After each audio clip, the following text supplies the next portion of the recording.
2024 లేదా 25లో డిగ్రీ లేదా బీటెక్ చదివారా? సాఫ్ట్వేర్ జాబ్ కోసం ఎదురు చూస్తున్నారా? అయితే కోడ్ జ్ఞాన్ 100 డేస్ కోర్సులో చేరండి, జాబ్ సాధించండి. Welcome to Suman TV. నేను మీ Suman TV Nag. According to Vedic astrology కనుక మనం చూసుకుంటే చిత్తా నక్షత్రం వారికి జూలై నుంచి డిసెంబర్ వరకు ఏ విధంగా ఉండేటువంటి అవకాశం ఉంది, పర్టికులర్గా విమెన్కి అసలు ఏ విధంగా ఉండే అవకాశం ఉంది అనేది ఈరోజు మనతో పాటు వేదిక ఆస్ట్రాలజీ ఉమా గారు ఉన్నారు. అది వారి మాటలో ఉన్నట్టు తెలుసుకుందాం. నమస్కారం ఉమా గారు. నమస్తే నాగరాజ్ గారు. వేదిక ఆస్ట్రాలజీ ప్రకారము చిత్తా నక్షత్రం వారికి కనుక మనం చూసుకుంటే అంటే జూలై నుంచి డిసెంబర్ వరకు అసలు ఏ విధంగా ఉంది? ఎందుకనంటే ప్రీవియస్గా నేను హెల్త్ పాయింట్లో వీడియో చేయడం జరిగింది. జూన్ నుంచి డిసెంబర్ వరకు అసలు ఏ విధంగా ఉంది చిత్తా నక్షత్రం వారికి అని. అయితే మొత్తం క్యారెక్టరిస్టిక్స్ అండ్ ట్రైట్స్ కూడా మాట్లాడుకొని అసలు వారికి ఏ విధంగా ఉండేటువంటి అవకాశం ఉంది జూలై నుంచి డిసెంబర్ వరకు అనేది ఒకసారి చూద్దాం. తప్పకుండా అండి. చిత్తా నక్షత్రము కుజుడు ఆధిపత్యాన్ని వహించేటువంటి నక్షత్రం అండి. 1-2 పాదములు కన్యారాశిలో ఉంటే 3-4 పాదములు తులారాశిలో సంచారం జరుగుతూ ఉంటుంది. చిత్తా మౌక్తికమేకము అంటామండి. అంటే ముత్యము పెరల్ ఎలా ఉంటుందో అదే ఆకృతిలో ఒకే ఒక్క సింగిల్ స్టార్ ఆకాశంలో వెలుగుతూ ఉంటుంది. అదే చిత్తా నక్షత్రంగా మనకి మహర్షులు గుర్తించి వర్ణించారు. అయితే మేజర్గా అండి చిత్తా నక్షత్రానికి అధిపతి ఎవరో చెప్పమంటే విశ్వకర్మ అధిదైవము. విశ్వకర్మ అధిదైవంగా వ్యవహారం చేస్తూ ఉంటారు. సివిల్ ఇంజనీర్స్ కానీ ఆర్కిటెక్ట్స్ కానీ ఈ నక్షత్రంలో బాగా జన్మిస్తారండి. సో మనం డీటెయిల్డ్గా మాట్లాడుకుంటే చిత్తా నక్షత్రానికి అధిపతి కుజుడు, కన్యారాశికి సంబంధించినంత వరకు బుధుడు ఆధిపత్యం 1-2 పాదాలకుంటే, తులారాశికి సంబంధించినంత వరకు శుక్రుడు ఆధిపత్యాన్ని ఇస్తూ ఉంటారు. మేజర్గా చిత్తా నక్షత్రము దోష నక్షత్రం అండి. అంటే 4 పాదాల్లోనూ దోషం ఉంటుంది. ఎవరైనా చిత్తా నక్షత్రంలో మీరు జన్మిస్తే 100% నవవిధ శాంతి ఆచరించండి. మీరు చంటి పిల్లలుగా ఉన్నప్పుడు మీకు చిన్నప్పుడు తల్లిదండ్రులు ఆచరించారో లేదో తెలుసుకుని దాన్ని మీరు అనుసరించండి. ఆచరించకపోతే ఇప్పుడైనా సరే ఆచరించడం చాలా మంచిది. తరువాత మీ పిల్లలు ఎవరైనా మీకు జన్మించిన వాళ్ళు చిత్తా నక్షత్రం అయితే తప్పకుండా నవవిధ శాంతి ఆచరించండి. ఇక మనం ముందుకు వెళ్తే ఒకవేళ మీకు డేట్ ఆఫ్ బర్త్ లేకపోతే కనుక నాది చిత్తా నక్షత్రమా కాదా అనేటువంటి సందేహంలో ఉంటే పే, పో, రా, రీ అనేటువంటి అక్షరాల మీద మీ పేరు ప్రారంభమైతే మీది చిత్తా నక్షత్రం కింద మీరు ఖరారు చేసుకోవచ్చు. అయితే ఈ యొక్క చిత్తా నక్షత్రం వాళ్ళు మేజర్గా కింగ్ మేకర్స్ అండి. కింగ్స్ కాదు, కింగ్ మేకర్స్. తెర వెనకాల ఉండి నడిపేటువంటి కర్తలు అన్నమాట. మొత్తం అంతా వీళ్ళే చూసుకునేటువంటి వాళ్ళు. ఒక వ్యక్తిని వెనకాల నుంచి పుష్ చేయాలన్నా, ఒక సంస్థని పైకి లేపాలన్నా, ఒక కట్టడం నిర్మాణం అవన్నీ కూడా సవ్యంగా జరగాలన్నా, లేకపోతే ఒక వ్యక్తికి సరైనటువంటి సద్బుద్ధి నేర్పాలన్నా, టీచర్ అవ్వాలన్నా ఈ యొక్క చిత్తా నక్షత్రం వాళ్ళకి వచ్చినంతగా ఇంకెవరికి అబ్బదు కూడా. సో మేజర్గా ఇలాంటి వాళ్ళందరూ కూడా గొప్పగా హార్డ్ వర్కింగ్ అండి. ముందుగా ఏంటి అంటే పని మీద ప్యాషన్తో కొంతమంది పని చేస్తుంటారు. మనం చూస్తూ ఉంటాం. వాళ్ళకి డబ్బు వద్దు, పాపులారిటీ వద్దు, నాకు ఆ పని అంటే ఇష్టం, అది చేస్తాను అనేటువంటి ఉద్దేశంతో ఉంటారు. అలాంటి వాళ్ళు చిత్తా నక్షత్రం వాళ్ళండి. అండ్ ఇంకా చెప్పాలంటే వెరీ క్రియేటివ్ అని చెప్పచ్చు, వెరీ స్ట్రాంగ్ మైండ్ సెట్ ఉంటుంది, అండ్ మంచి అందంగా ఉంటారు. ఇంకా చెప్పాలి అంటే డేరింగ్ అండ్ డాషింగ్ ఉంటారు. కుటుంబంలో ఎన్ని చిక్కులు వచ్చినా వాళ్ళు పట్టుకున్న పట్టుదలని వదలకుండా ముందుకు సాగేటువంటి రాటు తేలిపోయిన వ్యక్తులుగా మనం చెప్పచ్చు.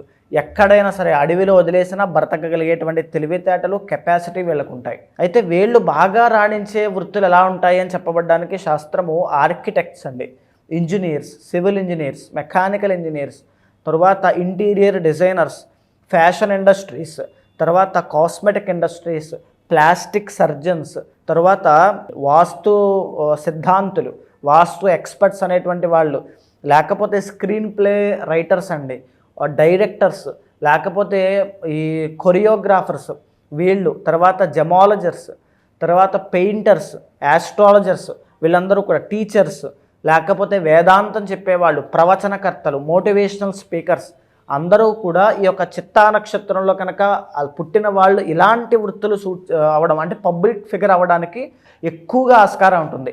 వాళ్ళు డబ్బు సంపాదిస్తారా అనేది పక్కన పెట్టేస్తే పబ్లిక్ ఫిగర్, పబ్లిసిటీ, పాపులారిటీ చాలా బాగుంటాయి, మంచి గుర్తింపు వస్తుంది. అయితే మనం ఒక్కొక్క పాదానికి సంబంధించి ఒక్కొక్క రకంగా ఉండేటువంటివన్నీ కూడా వివరంగా మాట్లాడుకుంటే నాగరాజ్ గారు, ముందుగా 1-2 పాదములు కన్యారాశిలో సంచారం జరుగుతూ ఉంటుంది కాబట్టి వీళ్ళ సంగతి ఒకసారి మనం మాట్లాడుకుందాము. అయితే మేజర్గా వీళ్ళకి వచ్చేసండి ఒరిజినల్ ఫస్ట్ లార్డ్ బుధుడు అవ్వడం వల్ల వీళ్ళకి ఏంటి అంటే ఎప్పుడైనా సరే వ్యాపారం వైపు తనకున్నటువంటి కళలను బయటపెట్టాలి, తనకున్న ప్రతిభ ద్వారా తొందరగా జీవితంలో ఎదగాలి అనేటువంటి కుతూహలము, ఆకాంక్ష చాలా ఎక్కువగా ఉంటాయి. 2nd అండ్ 9th లార్డ్ శుక్రుడు అవ్వడం వల్ల చిన్న వయసు నుంచే సక్సెస్ చూసే అవకాశాలు కూడా ఉంటాయండి. ఎర్లీ స్టేజ్లోనే సక్సెస్ చూస్తారని చెప్పచ్చు. డబ్బుని, ఆనందాన్ని, హ్యాపీనెస్ని, సంతోషాన్ని, సుఖాన్ని కూడా ఎర్లీ స్టేజ్లోనే చూసే అవకాశాలు చాలా బాగుంటాయి. 3rd అండ్ 8th లార్డ్ కుజుడు అవ్వడం వల్ల వాహన ప్రమాదాలు ఉంటాయి. 36 సంవత్సరాల లోపు ఖచ్చితంగా ఒక గండ ఉంటుంది. ఆరోగ్య సమస్యలు, రుణ బాధలు, తర్వాత గొడవలు, లిటిగేషన్స్ ఇవి కూడా జీవితంలో చాలా ఎక్కువగానే ఫేస్ చేస్తారని చెప్పచ్చు. అదేవిధంగా 8th లార్డ్ కుజుడు అవ్వడం వల్ల కోపం వస్తే దేనికైనా ఎంత దాకైనా అది పట్టుదల సాధించేంత వరకు వదిలిపెట్టేటువంటి మనస్తత్వం కాదు. సో ఆ రకమైనటువంటి డిసిప్లిన్ ఉంటుంది. ఇన్స్పిరేషనల్ పర్సన్స్కి ఎదుగుతారు. ఇంకా చెప్పాలి అంటే పర్సనల్ లైఫ్ అనేటువంటిది, మ్యారిటల్ లైఫ్లో ఇష్యూస్ అనేటువంటివి 100% వస్తాయండి. ఎలా వస్తాయి అంటే పెద్ద మనుషులు, పంచాయతీలు, వేధింపులు, ఎలిగేషన్స్, దానివల్ల చెడ్డ పేరు రావడం, మ్యారిటల్ లైఫ్లో, పర్సనల్ లైఫ్లో భార్య దగ్గర నుంచి కావాల్సిన సపోర్ట్ దక్కకపోవడం ఇవంటివి కనబడతాయి. అండ్ మేజర్గా సంతానం విషయంలో పుట్టిన తర్వాత, సంతానం పెరిగిన తర్వాత ఈ యొక్క చిత్తా నక్షత్రం వాళ్ళకి వ్యతిరేకంగా పెరిగే అవకాశాలు కూడా ఉంటాయి. అంటే వాళ్ళు పెరిగేటువంటి విధానంలో తండ్రిని లెక్క చేయకపోవడం, లేదా వాళ్ళకి ఎక్కువగా ఆరోగ్య సమస్యలు రావడం, ఏదైనా జరగచ్చు. రెండిట్లో ఏదైనా జరిగే అవకాశాలు చాలా ఎక్కువ ఉంటాయి. అంటే మేజర్గా హెల్త్ ఇష్యూస్ అనేటువంటివి వీళ్ళకి ఎక్కువగా వస్తాయి. అండ్ ఫాదర్ లాస్ అనేటువంటిది చిన్న వయసులోనే ఈ చిత్తా నక్షత్రం వాళ్ళకి తండ్రి యొక్క ఇబ్బంది, తండ్రికి అనారోగ్య సమస్యలు ఇవి కూడా కలిగే అవకాశాలు ఉంటాయండి. అయితే 1వ పాదం వాళ్ళకి ఎస్పెషల్లీ మనం మాట్లాడుకుంటే వీళ్ళకి సింహ నవాంశ అనేటువంటిది చాలా బాగుంటుందండి. వీళ్ళు మేజర్గా గొప్ప గొప్ప రాజకీయవేత్తలు, పోరాట యోధులు, రెవల్యూషనరీ లీడర్స్గా చెప్పచ్చు. తర్వాత పదోన్నతి, ఒక పదవిలో ఉంటూ 10 మందిని కమాండ్ చేస్తూ, 10 మందిని ఇన్స్పైర్ చేస్తూ, ఒక సంస్థను ముందుకు నడిపించేటువంటి గొప్ప గొప్ప వ్యక్తిత్వం కలిగిన వ్యక్తులుగా మనం చెప్పచ్చు. ఇంకా చెప్పాలి అంటే విశ్వకర్మ అనేటువంటి ఆయన ఏం చేస్తుంటారంటే ఈ కట్టడాలే కాదండి, మనిషిని నిర్మించేటువంటి విధానంలో ఈ లైఫ్ కోచెస్గా చాలా బాగా రాణిస్తారు. ఒక బంగారం వ్యాపారవేత్త ఎవరైతే ఉన్నారో ఆయన చిన్న స్థాయి నుంచి పెద్ద స్థాయికి వెళ్ళాడని మనం చాలామందికి తెలిసిన వ్యక్తి. అలాంటి వాళ్ళు ఈ నక్షత్రం, ఈ పాదంలో జన్మించిన వాళ్ళే. అయితే 2వ పాదంలోకి వెళ్తే కుజ, బుధ అనేటువంటి, అంటే ఎందుకంటే కన్యా నవాంశ అనేటువంటిది వీళ్ళకు ఉంటుంది. దీనివల్ల ఆరోగ్య సమస్యలు, కష్టాలు, బంధువుల నుంచి వచ్చేటువంటి ఇబ్బందులు, వీళ్ళకి ఎన్నో ఆశలు, ఆశయాలు, గమ్యాలు ఉన్నా వాటిని ఫ్యామిలీ కోసం త్యాగం చేస్తూ అక్కడే ఆగిపోయే అవకాశాలు ఉంటాయి. 2వ పాదం వాళ్ళకి మంచి బిజినెస్ స్కిల్స్ ఉంటాయి, మైండ్ సెట్ ఉంటుంది, అన్నీ ఉంటాయి.